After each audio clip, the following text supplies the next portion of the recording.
This title of the workshop is Threatened Watershed. And as a registered dietitian, I have to preface this talk by saying, this panel by saying that water is the most critical nutrient. And I often wish that people cared as much about professional sports teams. Excuse me, I wish they cared as much about water as they seem to do about professional sports. We have 3 excellent speakers, and I'll introduce each one of them and then they'll come up. Michelle Hladik is our first speaker. She is a PhD research chemist at the United States Geological Survey's California Water Science Center in Sacramento. Her research focuses on the fate and transport of current use pesticides. Our second speaker will be Robert Budd, lead scientist at the Department of Pesticide Regulation as part of the Surface Water Protection Program. Our third speaker will be Dave Tamayo. He is an environmental specialist for the Stormwater Quality Section, the County of Sacramento Department of Water Resources. He is also board vice president on the California Structural Pest Control Board in Sacramento. Michelle, welcome. Do you want me to use the microphone? Oh, yes. So I can all right. Thank you. Well, thank you all for being here. I know we have a small audience, but what I want to do with the purposes of this talk is just kind of sort of discuss how my group at the USGS, how we fit into the greater sort of not just the USGS, but how we work with other state and local partners. And that's why it's great to have Robert and Dave here. And, kind of using what we do to inform future work. I run a research group. We have our own lab in Sacramento. We mostly focus on current use pesticides in the aquatic environment. We've also done some more work lately in the terrestrial environment, including with bees. We do a lot of chemical analysis. We have a variety of matrices. We look at water, sediment, tissue. We're always trying to, develop new methods or be able to do lower detection levels, deal with small samples or mass. And a lot of what we do is driven by new or what we consider understudied compounds. So is there a new pesticide that's been registered, or is there a pesticide that maybe has been out for a while but suddenly has new uses or has increased in use for whatever reason? And then, of course, we don't just like to measure things. We do like to collaborate with toxicologists and ecologists to understand effects. So this is just one more. This is actually for the San Francisco Bay Delta, but there's just kind of is a quick pesticide use is constantly changing. On the left, you have number of pesticides introduced each year. Don't worry too much about the numbers, but you're getting at least a couple insecticides, fungicides, herbicides introduced each year, and this is just showing some trends for some of the insecticides. So the pyrethroids are on this top one, and use was going up, and now it's starting to decrease. This goes through 2014. You see the organophosphates really decreasing, and things like the neonicotinoids increasing. So this is just what we're dealing with. It's just constantly changing use. I showed this graphic earlier, and it's just kind of to reiterate. Once pesticides are applied, there's a variety of ways that they can get into the environment. They can get into different environmental compartments, and we like to study all of them, but for this case, we're just going to focus on water. And as I said, I'd like to take the neonics sort of as my case. So we realized that the neonic use was increasing. Around 2005, they really started getting new registrations. They started seed treatment. So by 2013, my lab finally had a method in place, and we really wanted to know, these neonics were really increasing in use, but what were their concentrations in water? There wasn't a lot of monitoring or measurement going on. Even at the USGS, that does sort of the National Water Quality Assessment, does a lot of monitoring.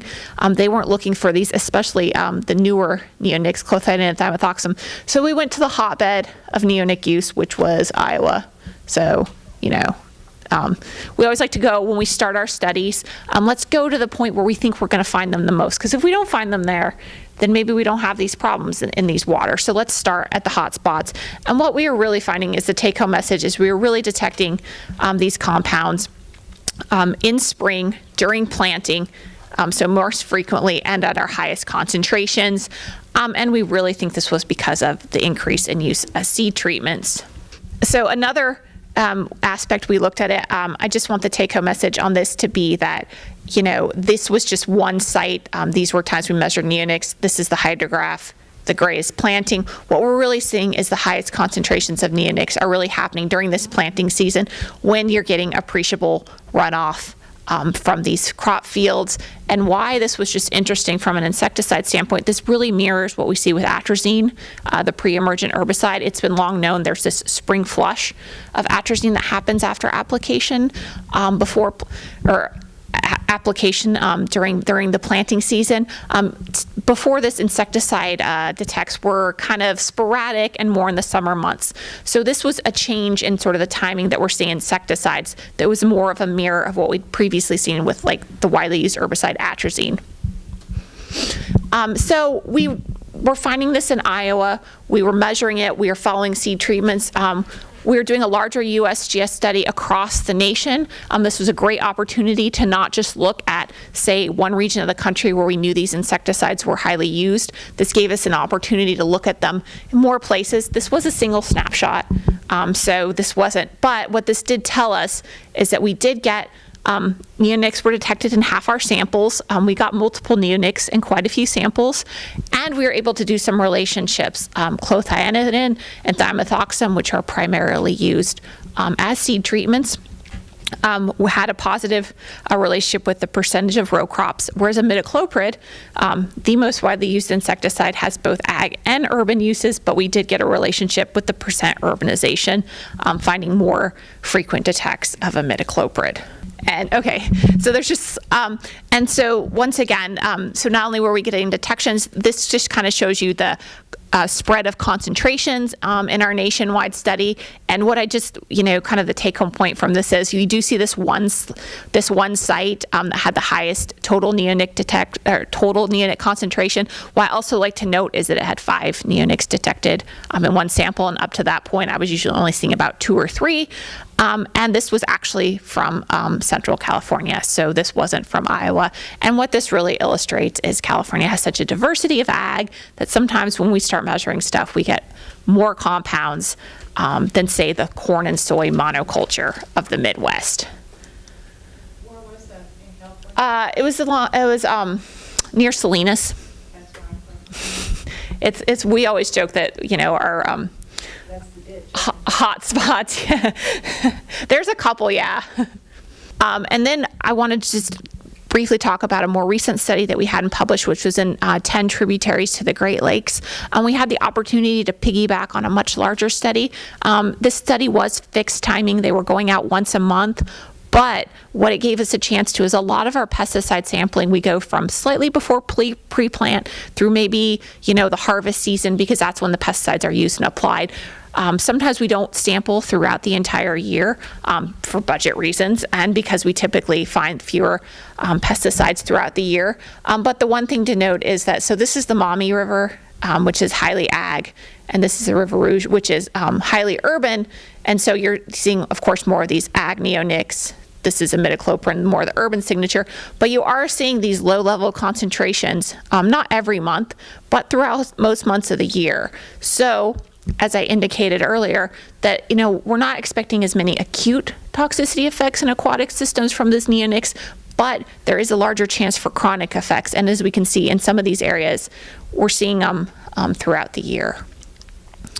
I don't always like to make it all bad news, so we're also working on, are there ways we can mitigate this runoff? I did some work with some people at Iowa State looking at these vegetated buffer strips that they're trying to plant near fields, and we were really getting a decrease in neonics in the runoff, the groundwater, and some of the soil that was running off from the fields if they had these prairie buffer strips planted.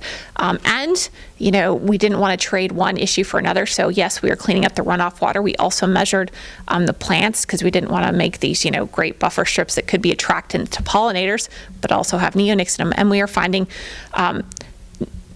we were not detecting any levels of neonics. So in this particular case, we were seeming to get a win-win. You're getting these buffer strips, which can be pollinator habitat, and they can also be potentially mitigating any environmental transport of the neonics. So, I just wanted to just quickly summarize. So, as a group, we try to, change our methods to change, what it's going on with current pesticide use, we really try to determine, what are the priorities for the fate and transport? What matrices do we really want to be measuring these compounds in? Neonics, it's obviously water. We've worked with pyrethroids before. That was a much larger sediment issue. And as I say, we're a small group. Once we kind of determine this is what does future monitoring need to occur, then I like to, within my own agency, say, to the National Water Quality Assessment, this is something that you guys need to do because you have your great long-term monitoring. We'll move on to the next thing. And also, we also try to, let our data inform some of our state and local agencies about potential issues. Like I said, we're really a research lab. We're trying to get on at the front of it. And, a lot of these longer-term projects can't be looking for every pesticide that's possibly applied. So we try to really hone in on the ones that are of concern. And like I said, we always also try to collaborate on effects, not just making measurements, but, what are the levels of concern, which could be really different for some insecticides versus herbicides and ecological systems. So with that, I can hand it over. Well, like I said, thank you for inviting me to speak with you here today. So my name's Robert Budd. I work for the Department of Pesticide Regulation, and today I'll be giving an overview of our surface water protection program, focusing in on our urban runoff monitoring studies. Basically, what we're trying to do is evaluate what's being applied here gets into here. So California is very unique in the sense that we have our own department dedicated to regulating the sales and use of all pesticides registered in the state. And we have 6 different branches with their own responsibilities for protecting both human health and environmental endpoints. I work for the Environmental Monitoring Branch, which is responsible for monitoring pesticides in air, groundwater, and surface waters. So the Surface Water Protection Program, our main objective is to protect the water quality for aquatic life species, including fish and invertebrates, all these lovely, cute creatures down here. So we accomplish this through our continuous reevaluation of a pesticide's risk. The first step, obviously, is prevention through our registration process to try to prevent the harmful pesticides from being registered in the first place. Oh, this might be a long time if it's this slow. We have models. We've developed models to help us predict a new active ingredients and new products coming on the market to predict their risk to the ecosystem before they're registered for use. We also have a model for prioritizing pesticides of concern for monitoring efforts. And we also have a model to help predict runoff concentrations on various landscapes and various application scenarios.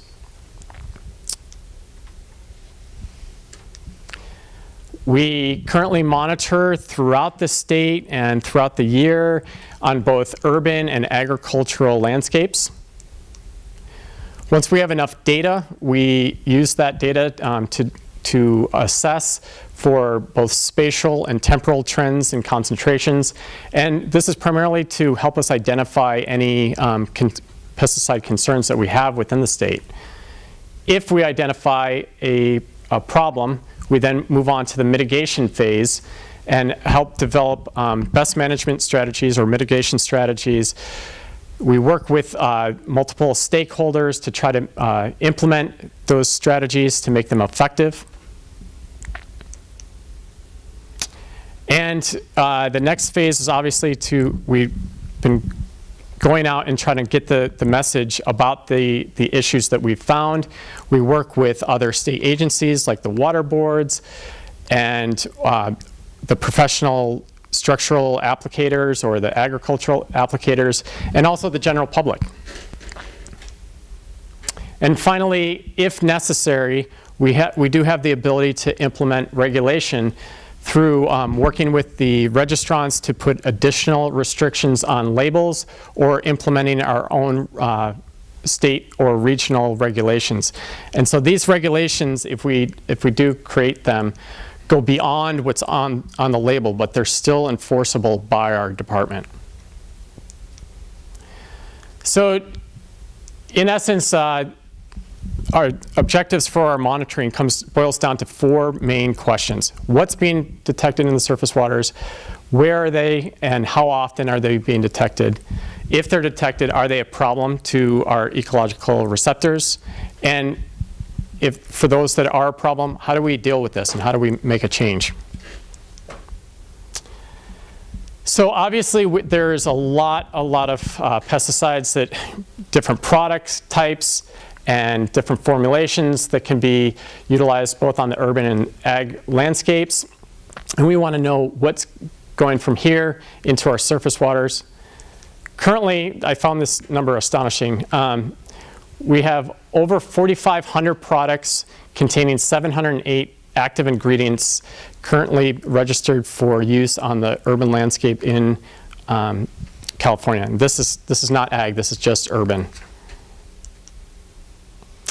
So obviously we can't monitor, like Michelle said, these monitoring for pesticides is very expensive and time consuming. We can't monitor for all the pesticides out there. So what we've done is we've developed a prioritization model that helps us generate a ranked list of pesticides based on their physiochemical properties and their reported use and the toxicity thresholds. And what we can utilize either the acute or the chronic or the minimum values set by the EPA to generate this list. And we can also do this by landscape type, urban or agricultural fields, and also on different scales. We can do a statewide prioritization, county, and watershed level. And this model is available on our website. So again, California is unique in the sense that we require all professional applications of pesticides to be reported to DPR. This data is stored in the Pesticide Use Reporting System, or the PUR. This is the largest pesticide use reporting system in the world. It's not perfect, but it is, we believe, the best that's out there. The data that's generated from this database is used to model exposure and potential risk. We currently have over 4 million records and growing every year. And again, this data is available to the public through our CalPIP portal right there. And so this is an overview of where we sample throughout the state. This is, again, just urban monitoring locations. We tend to focus on the major urban centers of the state in Sacramento, the Bay Area, LA, and Orange County, and San Diego. We sample at storm drains to help evaluate the source identification of pesticides, where they're coming from. We also have sites at receiving waters to evaluate the overall health of the streams. We sample during dry season to get a base flow concentration, what's coming off the majority of the year, and also during rain events to help evaluate what effect stormwater runoff has on contaminant transport. So this is just a quick slide of what we found. This is the top 10 or most frequently detected pesticides in urban waters, both storm drains and receiving waters. I just give a general overview. The yellow is the detection frequency on the y-axis. These are each of the different chemicals. And the red is the exceedance, which the percentage of the concentrations that are found over the minimum aquatic benchmark set by the EPA. So as Michelle said earlier, just because we are finding a chemical at fairly high frequencies does not necessarily mean it's of ecological importance. However, the red ones are where we try to focus our mitigation on. These red circled pesticides are very common in both household products and professional products. The bifenthrin and cyfluthrin are in the pyrethroid class, which has already been discussed in previous talks. And fipronil is a very popular active ingredient in professionally applied pesticides used for, especially for ant populations down here in the south. Imidacloprid has been, again, Michelle highlighted this as neonic. Of interest is this last year was all yellow, and so it wasn't really considered a concern to us. It is being detected fairly frequently in our urban waterways, but the EPA recently lowered the benchmark, making the exceedance rate jump up to almost 100% for this chemical. So we are currently, as a department, reevaluating this active ingredient and going through the data, and should hopefully have a monitoring report out in the next several months. So, I'm sorry, what would the source of imidacloprid be? In urban? Oh, it's in a lot of products. It's utilized in a lot with they put both bifenthrin and imidacloprid in a lot of the outdoor use products. And I think there's even some granular product. Do you know that, Michelle? I mean, there's also just if you go to like your home improvement store, a lot of it will have. Yeah.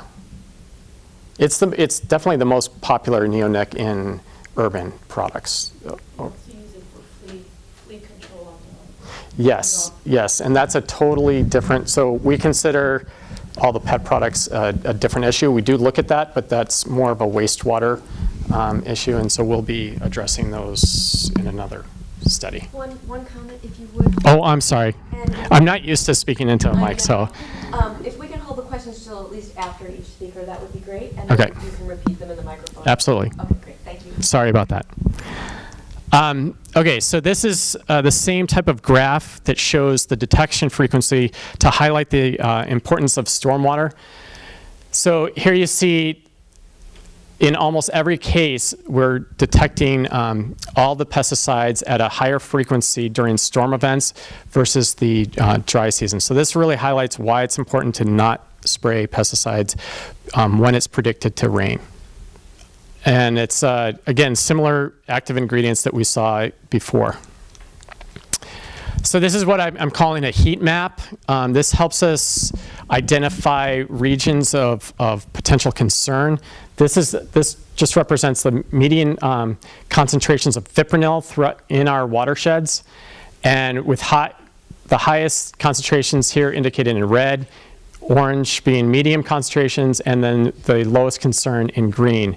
And as you can see, there's definitely a regional pattern of highest concentrations of fipronil down in LA and Orange County, very near us right now. And the same can be said for bifenthrin as well.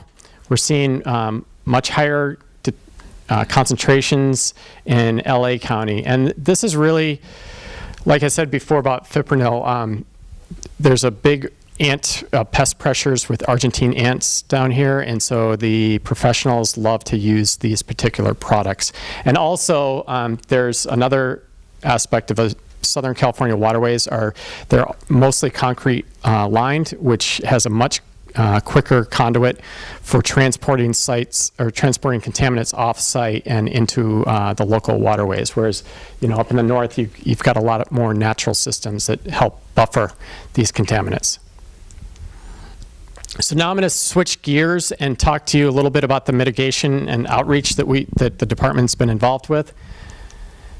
Oops, sorry. The first major push came back in 2012, the surface water regulations that went into effect, and the major objective was to try to reduce the pyrethroids in runoff. And this applies to all professional applicators, including landscape maintenance gardeners. As I've stated, there's a lot of evidence of why these regulations were necessary. We've been detecting pyrethroids in the waterways at concentrations that are potentially toxic to aquatic species for several years. So we felt it was appropriate. And also, as I already stated, California has a lot of impervious surfaces that really helps transport contaminants off-site. So this is a figure sort of showing what the regulations entail. I'm not going to go into details. I just wanted to highlight that most of the restrictions focused in on the hardscape around the driveway and the sidewalks here, in which trying to reduce the amount of applications made to that surface. Also, we reduced the amount of applications made during the precipitation events.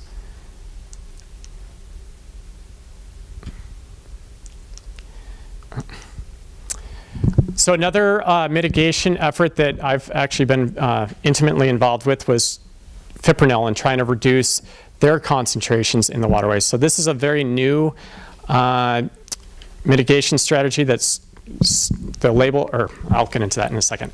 So the main objective is to reduce the concentrations, but we also wanted to involve as many stakeholders as we could in this process, because just because we find a mitigation strategy that's scientifically viable doesn't necessarily mean it will be adopted by the regulated community. So we want it to be effective. So we brought as many people to the table as we could.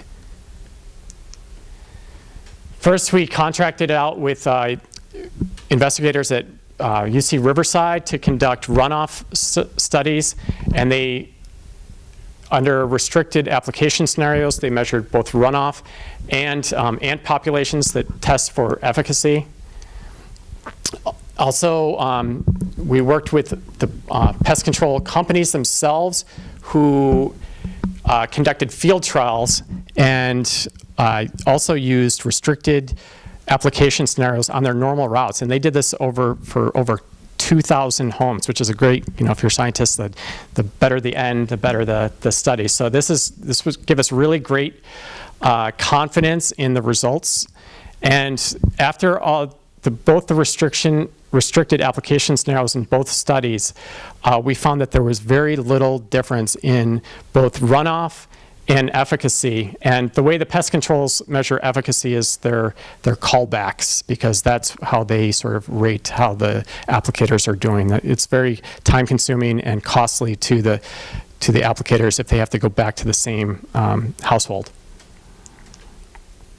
Again, this is a similar figure showing the restrictions for fipronil, and these are actually more impressive. We worked with the registrants themselves, so this is going on the actual labels, and labels are law in the state. And again, you'll see a recurring theme here that there's no applications now being applied to the hardscape at all, and we've done several other things, and the other important aspect is that there's no applications for fipronil products between November and February, which really cuts out a large time of the year.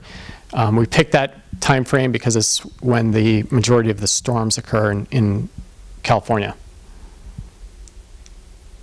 So we're hoping that these labels just are being rolled out now. So we're hoping within the next year or so, we'll hopefully see some lowered concentrations, or at least a trend in that direction. To help get the word out about these restrictions, we've been attending continuing education workshops and holding hands-on training for the professional applicators to try to educate them on how to apply based on these new application restrictions. We've also recently begun, I'll be done. Attending public outreach events, including Earth Day and this workshop right here. We try to encourage the passing on the knowledge of why watershed protection is important to the younger generation with hands-on activities. We've developed public outreach materials for both the professional applicators and the public, and I've actually made copies of this brochure and put them on the front table if anybody would like to pick one up. And a big part of our success is our developing external collaborations with external entities. One of those is Our Water, Our World, who has done a great job of disseminating IPM information up in big box stores in Northern California. So we're currently contracting with them to try to start that same focus down here in the Southern California. We work with UC Cooperative Extension on both research and outreach efforts. And the Stream Pollution Trends Monitoring Program, which is a large water boards run program. And we work with them a lot to try to maximize the amount of monitoring data that we generate to evaluate the health of our ecosystem, and yet not duplicate efforts between all the monitoring partnerships. And lastly, I was told that this was very important to put in a slide of how to tie it all in on how the general public can help. Probably the most important, I know that the labels are always written in lawyer speak and microscopic scale text, but it's very important to follow the labels and to look for effective, low-risk pesticides when spraying.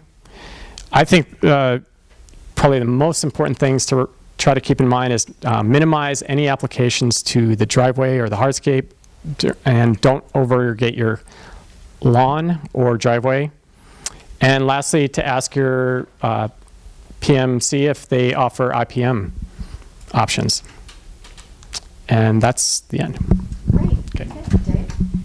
I'm identified here as the Vice President of the California Structural Pest Control Board, and we're a licensing authority that issues licenses to people who professionally perform pest control in and around homes.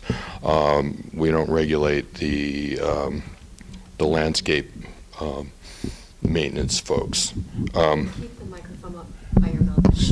Get it better. Okay, and so, and I wanted to add a little bit about my role as well. So that Structural Pest Control Board is a very part-time position. My main day job is as an environmental scientist with the County of Sacramento Stormwater Program, and I do a lot of my work outside of my individual agency and try and do things on a sort of statewide basis. I don't represent the county on the Structural Pest Control Board, but I bring that perspective there. I'm also worked with a statewide organization of stormwater agencies that have similar problems with pesticides, and representing 50 agencies rather than my own is a more effective way of influencing state and federal policy. And I'm also have used that my working with the University of California IPM program with DPR, who's been very responsive in increasing their focus on urban pesticide issues. They weren't 20 years ago very focused on it at all, but through changes in administration and staffing up folks like that are in Robert Budd's shop, there's much more capability. And then also working a little less effectively with the U.S. EPA and the National Pest Management Association.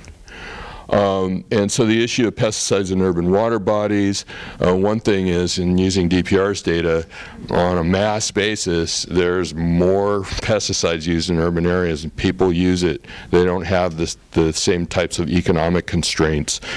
So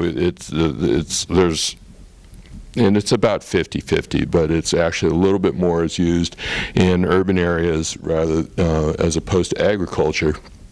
And a big issue in urban areas is that we have hard surfaces, and so it washes off pretty well. And we've touched on this before, that whack-a-mole issue, and we got started because we found diazinon and chlorpyrifos in toxic levels, really toxic levels, everywhere we looked, everywhere in the state, and almost universally orders of magnitude higher than the toxic levels. And I'm talking about toxicity to urban into aquatic organisms, similar to what Michelle was talking about.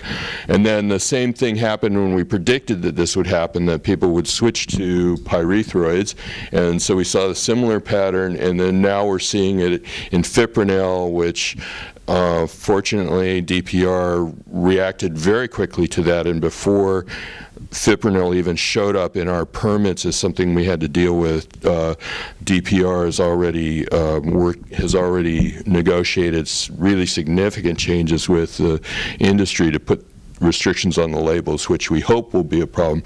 And as Rob indicated, it's largely driven by Argentine ant problems in California. There's probably other problems in other states, and mostly by ant control by professionals. And this is actually Mike Rust, who's an entomologist at UC Riverside, but this type of activity is where we think most of the runoff comes from. It's not from homeowners, although there's probably, because homeowners tend not to read labels very well and are less careful than the licensed professionals. There's almost certainly some component. But looking at sales and use data, it's pretty clear that this component right here, structural pest control, and this is just for, and this is 10 years old, but it's a similar pattern that it's almost, it's dominated by professional applications. So one of the approaches that I took, and this occurred actually since I've been on the board, and they didn't used to have any mention of the environment in their mission statement. It was just about consumer protection. And so when we revamped that, we included "and the environment," because if we need to make some policy statements about what we're supposed to be doing and what we expect from industry. And you know, some of these they're sort of setting the stage. I don't pretend that these are going to be perfect, but so back in 2009, actually before I joined the board, I and some other folks in the community advocated for an addition of integrated pest management as a component of the training for licensees. So we succeeded in getting 2 hours per licensing period, that before there was none. There was no requirement at all. So we also got what I think is a pretty good definition of IPM. It does include use of chemicals, but it also and I'll show you the next slide. And then also regulations that allow legitimate claims of environmental benefit. And so if you make a false claim, you're subject to enforcement. If you make a legitimate claim, for instance, setting the stage for good IPM certification programs that reduce the amount of pesticides. Previously, it was illegal to say that your application had any sort of benefit, even if you could demonstrate it. So now it's legal to do that. And then just last year, we increased the amount of IPM education that's required to 8 hours. Which is, and we believe we can't force them to perform IPM, but we think that if we educate all of the thousands of applicators and field representatives and owners, that some of them are going to start adopting it as their business model and offering that to the public. I just included that definition so that it's in the record. You can go back and look at it. It's in regulation. And then, so in my day job, I work for an agency that receives a permit from the federal, well, under the Federal Clean Water Act, but it's issued by the state, the water boards, and we're required to do what we can to make sure that the water isn't toxic anymore. And one of the things that we've done is work back with the state water board and say, well, if you want us to do that, we have very limited ability to, in fact, we're precluded under state law from regulating pesticide use as a local agency. So we went back to them and said, you need to start working with the DPR and making sure that you're supporting and working with DPR so that they understand what the water quality issues are. DPR is actually way ahead of them, but we want it in policy so that when I retire and some of my other colleagues retire, that the State Water Board still uses the same strategy of depending on DPR and pushing EPA to better regulate pesticides so they don't cause water quality problems. And it also establishes more consistent statewide permit requirements for agencies like mine. And so I already talked about reliance on a recognition that they need to rely on pesticide regulators, and then also that the local agency requirements, which include integrated pest management outreach, and then in-house IPM. So we are required to conduct IPM in our operations, including structural, and that will also include requirements that you hire IPMs or certified applicators. So, and then that agencies have to support efforts like what I've been doing for the last 20 years to influence US EPA and to continue to influence DPR and support the good work that they're doing now. And a lot of that work will be done through a statewide association, and I'm the chair of that pesticide subcommittee. And then also to support more monitoring that's coordinated with the work that Rob Budd's doing and the State Water Board are doing, but try and make it so that it's much more effective at supporting pesticide regulation and recognizing when there's problems. And so the regulatory participation, we create an annual report that documents what we've done. And then so the surface water regs that and this is just an example of success that we had, DPR reacting to our problem with pyrethroids, and they adopted those regulations that Rob talked about. And he already talked about some examples of what they do. They greatly restrict the amount of pesticide application that can be made, and that's specific to pyrethroids. The fipronil example that he talked about is a similar one. And then also monitoring, which I don't need to go into. But one of the things that we've done, and how am I doing time-wise? Okay. Okay, so the IPM that we support, so it was local agencies that started Our Water, Our World, and we've also gotten UC IPM to do a lot more focus and to hire people to support IPM in urban areas. So, and they're kind of taken off and doing a really good job of it. And then the in-house IPM, I was part of the efforts to form both of these programs, both of which are still too small and really not quite where they need to be as far as being a significant portion of the urban pest control market. But one of the things that will be required in newer statewide regulations will be that all local agencies that have a stormwater permit, which is basically all cities and counties in the state, will have to use IPM in structural control in their buildings. And since they hardly ever do that themselves, one way to demonstrate that is to hire these folks. So it's sort of a market nudge. And I encourage other folks to ask for this service, so you don't have to be an IPM expert to say, I want you to provide this service or EcoWise service.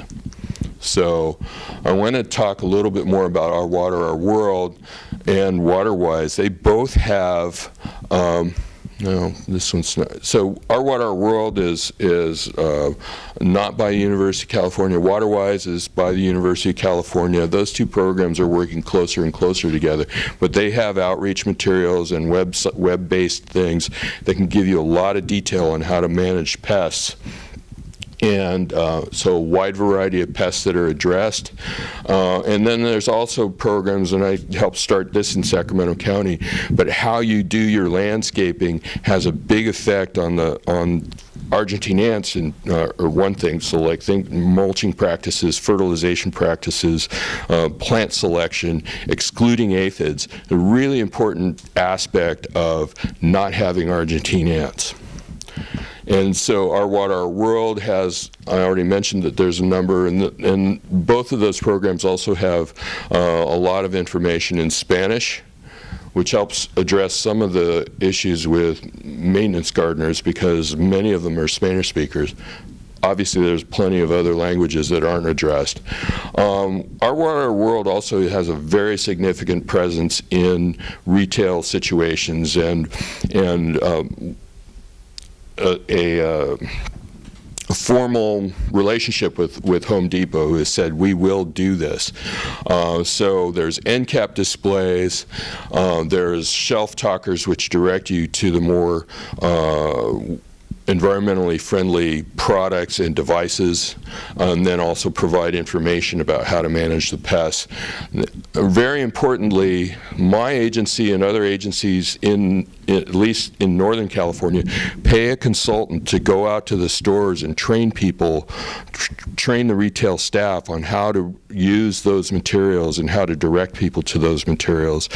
I've actually asked the DPR to consider a license category for stores that sell pesticides, that they have to have a license first, and that they would not be allowed to provide advice unless the person providing the advice has a license and training that makes them more qualified to do that, because you can hear all sorts of really bad advice from untrained retailers. So just the very beginning of the idea of that, so that that'll probably take several years if it happens at all. But so, and then I just wanted to go over some specifics about Argentine ants. A really important thing is how much time was that, sir? 3. Okay, really important thing is keep them out of the building. So the trails will lead you to where they came in. You just keep finding and sealing off those. Don't have, if they're going after the dog dish or food that you've left on the counter, need to clean that up. A big part of it is what you do in the landscape. Have limited places where they can get in contact with the house. Keep mulch away from the buildings. Low water use is really important because once you're inland, if you have Argentine ants, they can't survive in unirrigated areas away from the coast.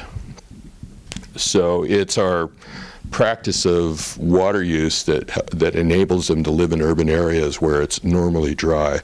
If you're on the Orange County or San Diego coast, probably won't help that much. And then it's really important to control the aphids and other honeydew producing things. So this is a scale right here. Those are mealybugs over there on the right. And if you can prevent those from being in your trees and bushes, then you can greatly restrict the access of the ants to the aphids, which they farm to create honeydew that fuels the growth of their colonies and makes them exclude other beneficial and other ant colonies. So getting rid of fallen fruit, excluding ants from the trees. Once you exclude the ants from the trees, the aphids are no longer protected from their natural enemies, and this really does work. And so then aphids like lush new growth, so if you overuse nitrogen fertilizer, then you make it more susceptible to aphids. And certainly plant selection is really important, and if you have a plant that is just a really big source of aphids, then you need to maybe get rid of that plant. So, and then not using insecticides is a really important aspect of encouraging natural enemies of aphids and other pests. And in fact, it's been demonstrated that when you do use broad spectrum pesticides, that you can just create a giant aphid population because you've just killed all the natural enemies, and the aphids reproduce really quickly. These are actually spider mites, I guess. So, but holds true with them as well. So you can learn a lot about that stuff and ignore this. I didn't amend the for more information, but and I do have a number of these things for controlling ants. This is an example of our Water Our World stuff, and I'll put some of these out in the lobby. So, but anyway.